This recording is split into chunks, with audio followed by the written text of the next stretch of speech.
Alam nyo guys, gusto ko lang i-share sa inyo na nakakataba ng puso na kahit papano ay nagiging effective ako para sa inyo. Sa totoo lang guys, kukunti lang talaga yung nanonood sa akin. Yung magkaroon lang ako ng 200 views tsaka 10 hearts, masayang masaya na ako no? Obvious naman na small TikToker lang ako. Hindi katulad ng ibang influencer dyan ng mga sikat kung makabenta ay sobrang dami. Pero ako guys, kahit ganyan lang yan no?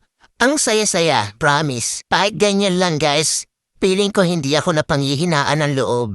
Kumbaga, tuloy-tuloy lang, enjoy lang sa TikTok. Sana naman sa mga mahilig mag-check out dyan, sana lang ma-appreciate nyo din kami mga small TikToker na gumagawa ng mga original content.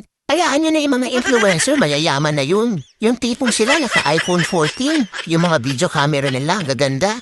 Tapos ako naka-Realme, ang labo pa. Support nyo naman ako guys as a small TikToker dito na gumagawa ng original content. Sana ma-appreciate niyo po ang mga video ko. Salamat!